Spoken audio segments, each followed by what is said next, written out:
Perkenalkan, nama saya Rohandas Ramadan, NIM 2186206161 dari Universitas Pahlawan Tuanku Tambusai, jurusan PGSD, Fakultas Ilmu Pendidikan.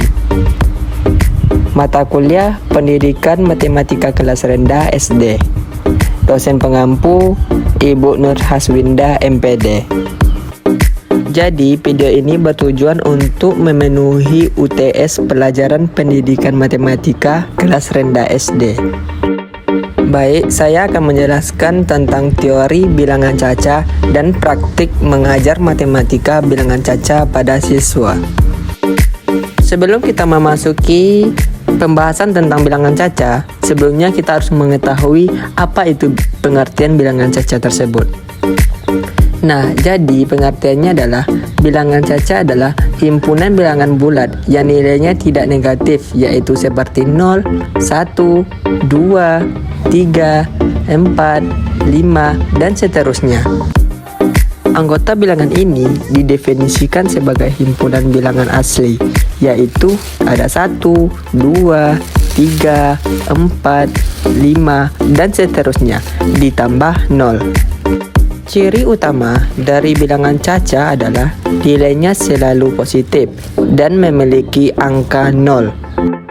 Dalam notasi matematika, bilangan ini biasanya disimbolkan dengan huruf C. Hal ini untuk membedakan dengan himpunan bilangan yang lain, yang juga diberi simbol huruf spesifik, misalnya C. C itu adalah bilangan caca. Yang seterusnya simbolnya N. N itu bilangannya asli. Terus ada Z. Z itu bilangannya bulat. Seterusnya Q. Q itu disebut bilangan rasional. Dan yang terakhir itu ada R. Disebut juga dengan bilangan real. Oke, kita masuki tentang operasi pada bilangan caca. Yang pertama itu penjumlahan. Penjumlahan ini terbagi ada 4 bagian. Yang pertama komutatif, yang kedua asosiatif, dan yang ketiga unsur identitas, dan yang keempat itu sifat tertutup pada penjumlahan. Bagian pertama yaitu komutatif. Contohnya seperti A tambah B sama dengan B tambah A. Selanjutnya bagian kedua yaitu asosiatif. Asosiatif ini contohnya seperti A tambah B tambah C sama dengan A tambah B tambah C. Selanjutnya bagian ketiga yaitu unsur identitas. Unsur identitas itu adalah 0. Jadi bagian yang terakhir itu adalah sifat tertutup pada penjumlahan. Penjumlahan 2 atau lebih bilangan caca selalu menghasilkan bilangan caca. 2.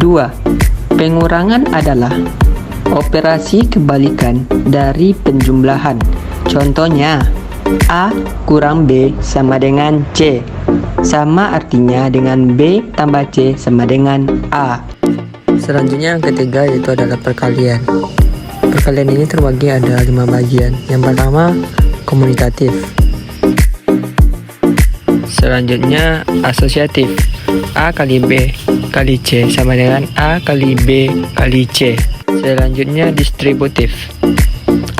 A kali B tambah C sama dengan A kali B tambah A kali C. Selanjutnya unsur identitas perkalian adalah 1. A kali 1 sama dengan A. B kali 1 sama dengan B. Selanjutnya, semua bilangan caca dikali dengan 0, hasilnya sama dengan 0. A kali 0 sama dengan 0. Dan B kali 0 sama dengan 0. Bagian selanjutnya, sifat tertutup perkalian.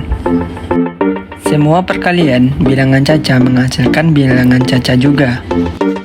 4 pembagian. Pembagian adalah operasi kebalikan dari perkalian. A bagi B sama dengan C. Kebalikannya, B kali C sama dengan A. Jika bilangan 0 dibagi dengan bilangan caca, maka hasilnya 0. Kecuali 0 dibagi dengan 0, maka hasilnya akan berbeda. Selanjutnya kita masuki di operasi hitung bilangan caca.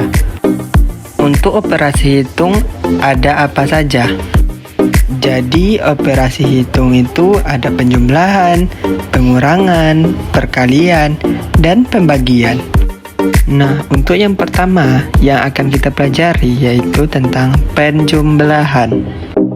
Nah, untuk penjumlahan ini kita gunakan cara secara tersusun. Seperti ini. 2537 ditambah dengan 4125.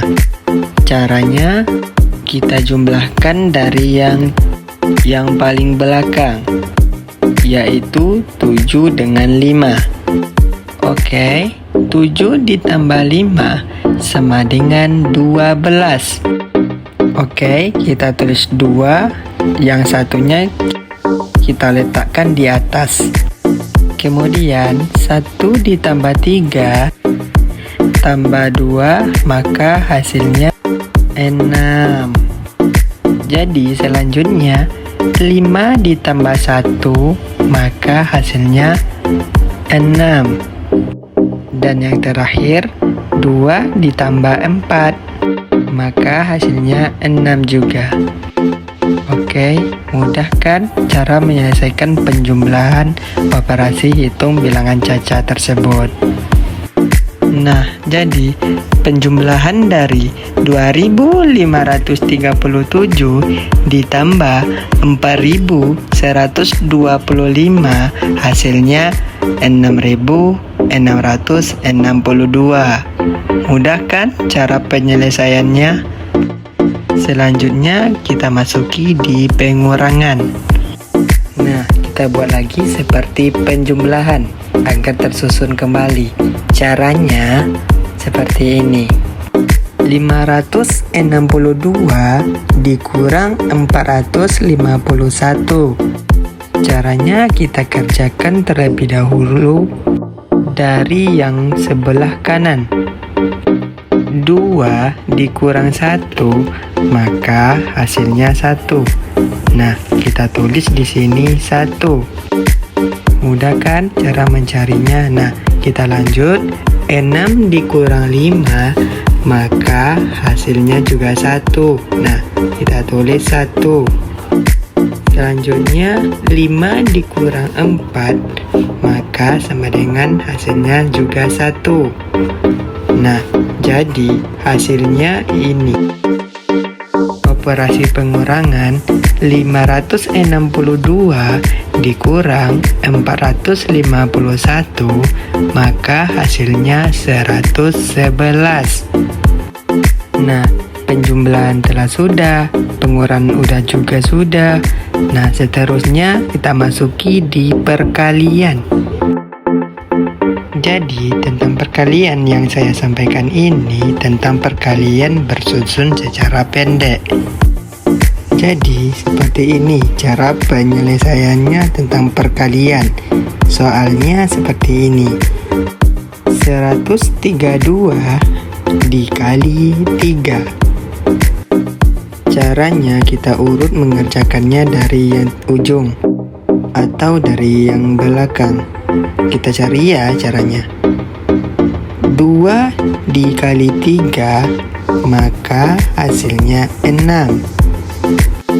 Selanjutnya 3 dikali 3, maka hasilnya 9. Dan yang terakhir 1 dikali 3, maka hasilnya 3. Nah, jadi hasil dari perkalian 132 dikali 3, maka hasilnya yang ini 396. Nah, mudah kan caranya? Kita lanjut. Penjumlahan sudah, pengurangan sudah, perkalian sudah. Nah, yang terakhir tentang pembagian. Oke, kita masuki di bagian pembagian. Contoh soalnya seperti 46 dibagi 2. Selanjutnya kita buat garis dulu. Kita buat 46 Terus kita dibuat sampingnya 2. Setelah itu 4 dibagi 2, maka hasilnya 2. Kita taruh di atas 2, kita tulis 2. Setelah itu kita kalikan 2 dikali 2, maka hasilnya 4. Kita taruh sini 4. Setelah itu kita buat garis lurus di bawah 4-nya. Setelah itu kita buat kurang. Lanjut, 4 dikurang 4, maka hasilnya 0. Kita buat 0 di sini di bawahnya. 0 dibagi 2, oh tidak bisa, maka kita turunkan 6. Setelah itu 6 dibagi 2, maka hasilnya 3. Kita taruh 3 di atas garis ini. 3. Setelah itu kita kalikan 3 dikali 2, maka hasilnya 6. Kita buat di bawah 6 ini 6. Setelah itu kita buat garis. Setelah itu kita kurang 6 dikurang 6, maka hasilnya 0. Karena sudah 0 berarti itu telah sudah. Jadi 46 dibagi 2, maka hasilnya 2, 3. Nah, itulah hasilnya 2, 3. Semoga apa yang saya sampaikan tadi dapat dimengerti oleh teman-teman semua. Sekian dari saya. Assalamualaikum warahmatullahi wabarakatuh.